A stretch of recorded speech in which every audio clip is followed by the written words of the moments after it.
आज बात करते हैं कि यूक्रेन के बारे में। ठीक है गाइस, देखते हैं कहीं पे बैठने वाला जगह खोज के फिर उसके बाद बातें करते हैं कुछ यूक्रेन के बारे में। यूक्रेन में MBBS कितना एक्सपेंसिव है, क्या क्या होता है इसके लिए आज फिर देखते हैं कहीं पे। उसके बाद मिलने के बाद फिर बातें करेंगे। अभी समर है,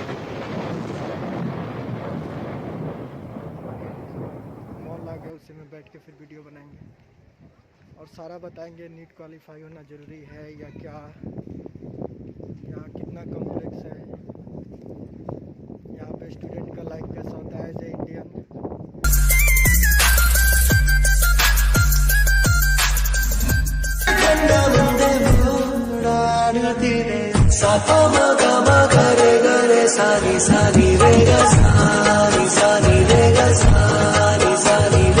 गुड मॉर्निंग एवरीवन। आज का टॉपिक ये है कि फॉरेन जाने के लिए एलिजिबल क्या क्राइटेरिया है, कौन स्टूडेंट फॉरेन जा सकते हैं। इससे ही बहुत सारा क्वेश्चन है मेरे पास, अभी टोटल 3 क्वेश्चन है।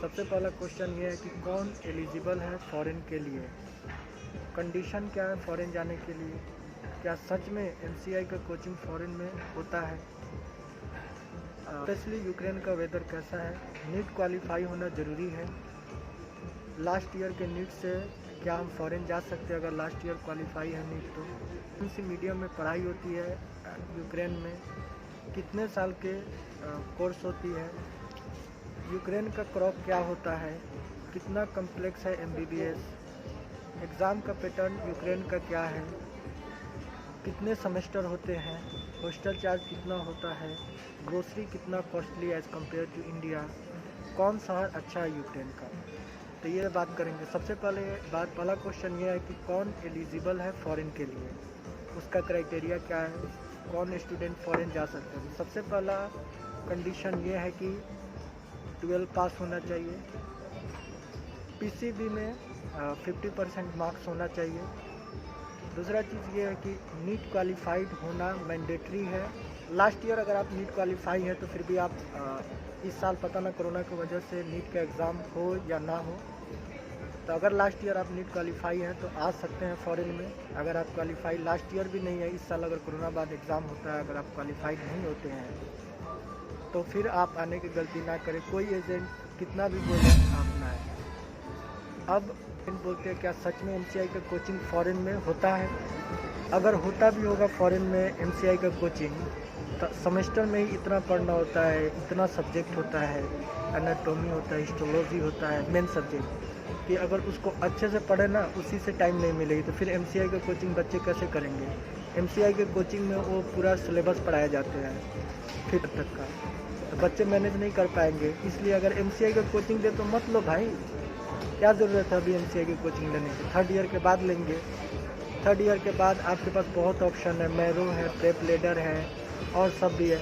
अगर ज़रूरत पड़ेगा हमें हिस्टोलॉजी में और चीज़ में तो डॉक्टर नजीब का लेक्चर ले लेंगे, $100 के आसपास में आता है।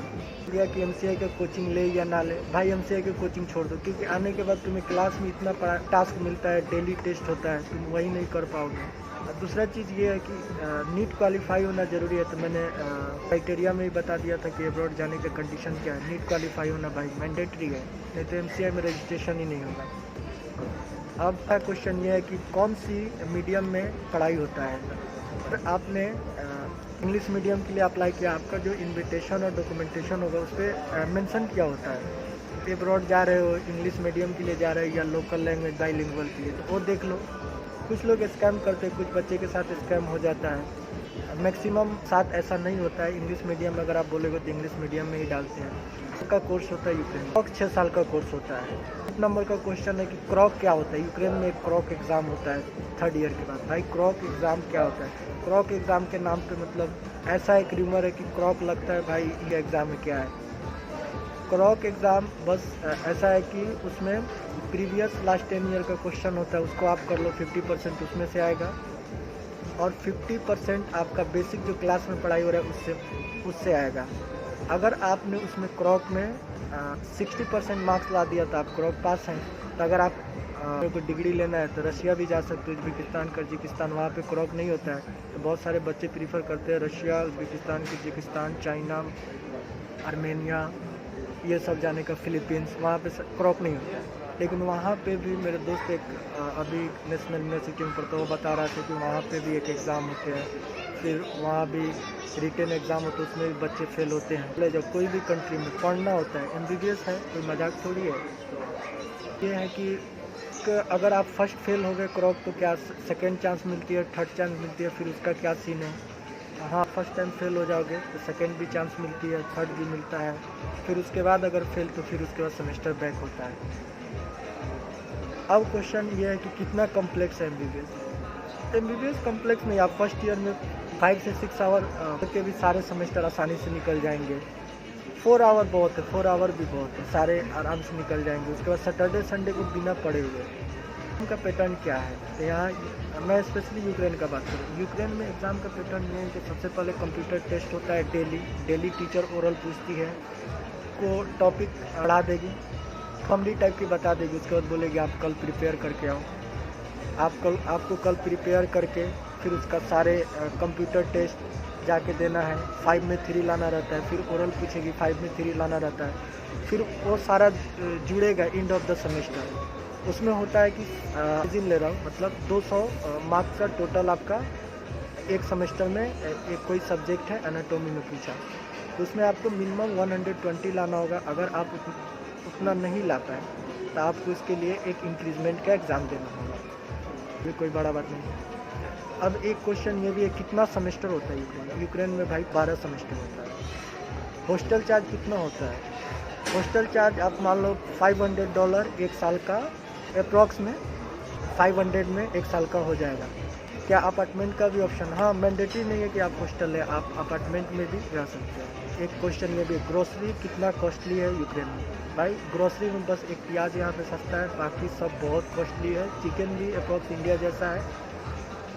अब कौन शहर अच्छा है यूक्रेन में? हाँ, ये चीज़ सबसे ज़्यादा, मतलब हम लोग कहीं भी जाते हैं तो ये चीज़ जानना अच्छा रहता है कि कौन शहर कितना अच्छा है, कितना डेवलप है। तो सबसे पहले बता दें, यहाँ का यूक्रेन का जो राजधानी कीव है, सबसे बेटर वो है। सेकंड में लवीव है जो पोलैंड के पास है।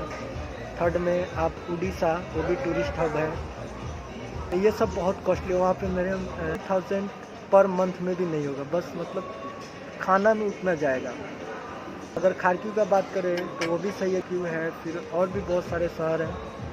अगर और भी इंफॉर्मेशन चाहिए तो आप, लिंक है व्हाट्सअप नंबर पर, आप कॉन्टेक्ट कर सकते हैं। बस मेरा मकसद यही है कि अगर आप एब्रॉड आ रहे हैं तो आपको बहुत सारा मतलब हिडन चीज़ होता है। हमें लगता है कि बिना एक्सपेक्ट करके हम लोग आते हैं, लेकिन ऐसा ही पड़ता है। आप इंडिया से करो या फॉरेन से करो, डेली का डेली करना पड़ता है। यहाँ पे टीचर तो पढ़ना पड़ता है। आप अगर ये सोच रहे हैं विदेश में जाऊँगा पढ़ना नहीं पड़ेगा, पैसा दे के पास, कुछ नहीं होता है, कुछ पैसा ऐसा नहीं, पढ़ना ही पड़ता है, बगैर पढ़े कुछ नहीं। अगर आप मानो यहाँ पे पास भी कर गया है, पॉपुलेशन कम है, लोग भी अच्छे हैं, ठीक है, गुड बाय।